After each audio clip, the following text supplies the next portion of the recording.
สบายดีสบายดีและสวัสดีจ้าพี่น้องสบายดีFC ทุกๆคนเนาะยินดีต้อนรับเข้าสู่ช่องแฮดี้ซาวลาวคือเก่าจ้าพี่น้องคลิปนี้สาวแฮดกสิมาถ่ายบรรยากาศตอนเสาร์อยู่เพื่อนเนาะเมื่อคืนนะพี่น้องเอ้ยฝนตกแบบเบิดคืนแล้วเนาะจนว่าแจ้งมากก็ยังตกอยู่เนาะถ้ากาเดดถ้าก็ออกเนาะเดี๋ยวเราก็สิมาลุ้นกันอีกว่ามื้อนี้สิตกอีกจักเหาะเมื่อวานนี่นะฝนตก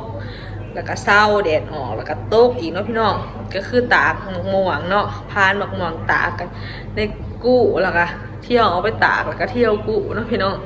เดี๋ยวสิพาอยากไปเบิ่งทางนอกเนาะมื้อนี้เมนูก็มาเปิดห้างเจ้าแค่เราคิดว่าแม่สิบ่มาเปิดเนาะเพราะว่าฝนมันตกเนาะพี่น้องแต่ว่าเพิ่นเข้ามาเนาะเพราะมันแดดออกเลยเบิ่งน้ำเต็มผังเต็มไหเต็มนาว่าแต่พี่น้องพี่น้องน้ำเต็มคลองเลยเนาะคือฝนตกแห้งแห้งเบิ่งเต็มไหนาบอกนี่พี่น้องนี่กระตาบางม่วงเนาะก็เอามาตากแมงวันก็โขดลายเลยเนาะแล้วดูแมงวันเดี๋ยวนี้บ่แม่นแต่ว่าแล้วดูบักม่วงแดดถ้าก็ออกนี่นะมื้อเช้านี่ป๊าดน้ำนะจนเต็มเนาะแต่ว่าซาแท้บ่ได้มาถ่ายพี่น้องเบิ่งเพราะว่าตื่นมาก็ไปหนึ่งเขาอีกอย่างเนาะเบิ่งบักม่วงเฮาปาดแบบนี้เนาะพี่น้องปาดเป็นเสียงแบบนี้แหละนี่แล้วก็ตากนี่แห้งแล้วก็แซ่บเห็ดมะม่วงหนึบแต่ว่าเฮาบ่ได้เห็ดแบบอันเขียวเสียน้ำตาลเนาะแล้วสิพาหยังมาเบิ่งหาดเบิ่งถนนหนทางกับแบบมันสารอันตรายแห้งตอนนี้หางกับใครนี่เดินทางคือเก่าไม่นกว่ะตอนนี้ไปหาดไม่นกเลยจ้าพี่น้องเช้านี้กับบอได้ลงมาเลยเป็นงานน้องปลายฝ่าเนาะเบิ่งหน้ามันเต็มคลองเลย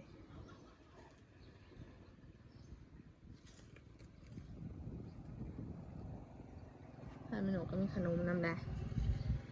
ขนมโอ้ยบรรยากาศตอนเสาร์นะพี่น้องหากระหินแดดออกโอ้คิดว่าพ้นสิบเศร้าเลยเนาะมือนี้คิดว่าแดดสิบออกตกแห้งเบิดคืนเลยพี่น้องเอ้ยแบบแห้งจนว่าบนนี้เสียงยังเลยเนาะแบบตกตั้งแต่10 โมงพี่น้องตั้งแต่จน7-8 โมงเช้าค่ะตกแห้งอะไรอย่ารอเนาะคิดว่าสิบเศร้าเลยสักแค่สิโตเบิดมือเบิดเวนแต่ว่าก็เห็นแดดออกแล้วตอนนี้จะเหตุการณ์ทองเขาใต้มาที่3เลยน้องพี่น้องก็คือตอนนี้7 เดือนปลายเนาะยังไม่ได้เตรียมของเลยเนาะแล้วก็ยังบ่ทันเตรียมเลยยังบ่มียังพร้อมเลยทุกอย่างเครื่องยังก็บ่ได้ซื้อยังเนาะเพราะว่าหนึ่งก็นะเจ้าแค่ก็มีนอกเครื่องเก่านอกน้องโสคำเมย์ก็เก็บไว้แล้วก็เลยต้องใส่ตัวน่ะเอาเฮาสิบ่ซื้อยังเตรียมไว้เนาะพี่น้องตอนนี้ก็7 เดือนแล้วจ้า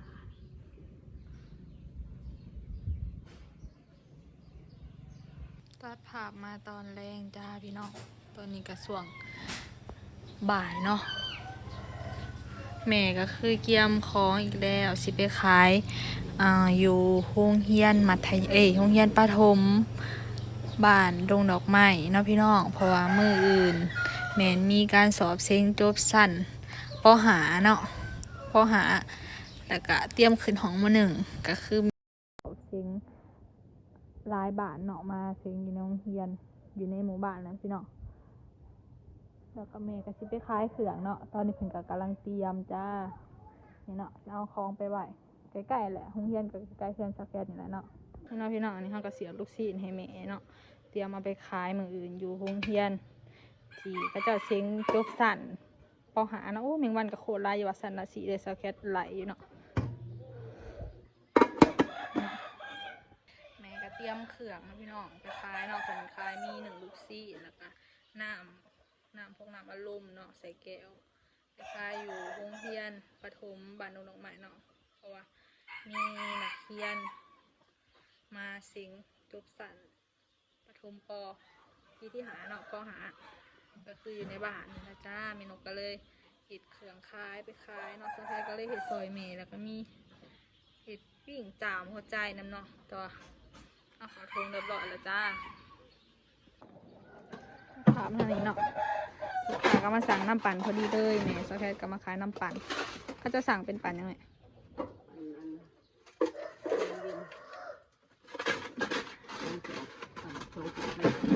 ได้บ่ได้อยู่แต่ว่ามันกระเสียงใส่ซองแล้วบ่นี่ก่อนก็อยากมั่วๆเนาะเป็นอะไรมันขายน้ำปั่นชานมเย็นนมชมพูปั่น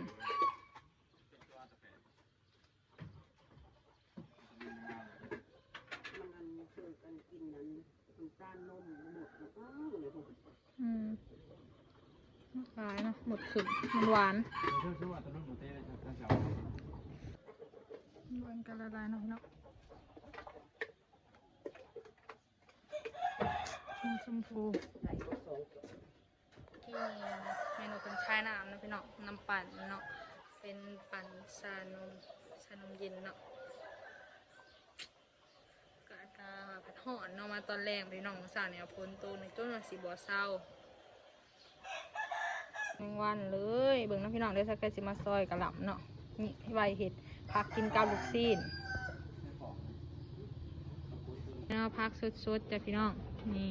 ข้างหลังเขาก็จะเขาตู้ไว้หนึ่งเพราะว่ามื้อเช้านั้นได้ไปขายแต่เช้าเลยเขาก็ต้องเตรียมไว้เพราะว่าแม่ก็บ่ได้นอนอยู่บ้านแม่ก็นอนอยู่หัวดงเนาะก็เครื่องนั้นอยู่บ้านพี่น้องก็น้ำจิ้มนะพี่น้องน้ำจิ้มแจ่วเมื่อแล้วแม่พ้นผีตกแล้วนะพี่น้องคะก็ว่าประท่านสุดความว่ามันสีพ้นบนโต๊ะเนาะมีกระโต๊ะเลยจ้าลมแบบกำลังมาเลยนะตอนนี้ขึ้มเลยไอ้หนกกระยู่ล่อไปแล้วพี่น้องเอ้ยเมื่อกี้นี่เนาะเพราะว่าต้องเอาคล้องไปไว้ญี่ปุ่นน้ำเนี่ยเนาะว้าวประท่านสุดความพี่น้องเอ้ยให้แต่ป๊อบทันก็ประทานชุดควมเมนูกับปิดห่านเจ้าประทานเลยเนาะเมนูกันเลยพี่น้องบาวิคนหยิบไปสอน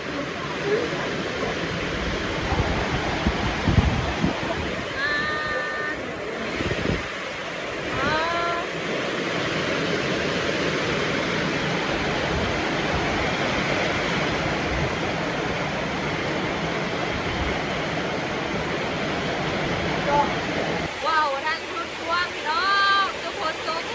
แย่งก่อนเลยนะเจ้าคนนี้เสียยังเลย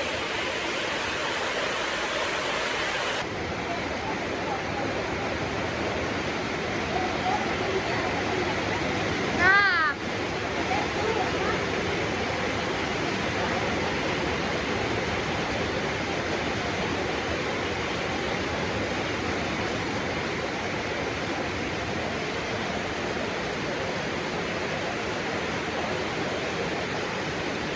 เราพลเนาะ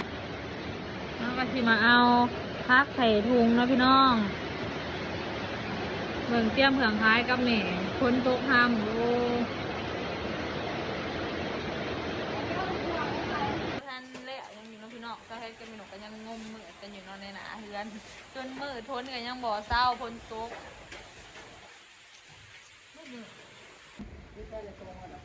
โต๊ะยังพักข้าวขอตู้ไว้แล้วอันนี้ปิ้งปลาจ้ะพี่น้องปิ้งปลาแห้งกินเผาเราถามมาตอนเช้าจ้ะพี่น้องก็คือตอนเนี้ย6 โมงเนาะฝนตกตั้งแต่6 โมงตรงเดี๋ยวนี้ยังบ่ได้เช้าเลยจน6 โมงปลายแล้วก็ตกเช้าตกแบบพลอยๆแล้วก็ตกแห้งตกพลอยแล้วก็ตกแห้งแม่เช้าแพทย์ก็คืออยู่ล่อคล้ายเครื่องไปเลยเนาะพี่น้องฝนตกก็อยู่ในสายฝนมาตอนเช้าเนาะพี่น้องฝนก็ยังตกบ่หยุดอยู่เนาะแม่ก็อยู่ล่อไปเลยเนาะไปขายของฝนตกห้ามจ้าสิอยู่บ่อนใดจ้ะพี่น้องเอ้ยก็เลยโทรให้บ่าววิทย์เอาใหม่เนาะใหม่ไปขุด คุดแล้วก็เห็ดอันมุ้งเขาสิหาผาตั้งมุ้งเนาะถ้าใครก็บ่ได้ไปถ่ายให้เบิ่งได้พี่น้องพร้อมมันพ้นตกทางเปื่อนเนาะย่านล่มย่านพลาดย่านหยางพลาดมันเปื่อนแห้งเบิ่งจากถนนกะฮู้ตัวพ้นก็ได้ยุดไปเลยเนาะพี่น้องแต่เฮาบ่ฮู้ว่ามันสิตกมาอีกหรือบ่เนาะเพราะว่าแม่ก็ไปขายเครื่องรุ่นอยู่เนาะภาวนาอย่าให้พ้นตกสาวเพชรก็บ่ได้ไปเนาะอยากไปเบิ่งแม่ก็บ่ได้ไปอันนี้เฮาก็นึ่งข้าวตอนเช้าจ้ะพี่น้องนึ่งข้าวแล้วก็จังสิเอาไปให้แม่เนาะเพราะว่าแม่เพิ่นมาแต่เช้าสาวเพชรก็เลยนึ่งเผื่อแม่เฮ็ดแนวกินไปส่งให้แม่บ่อนขายเครื่องเนาะ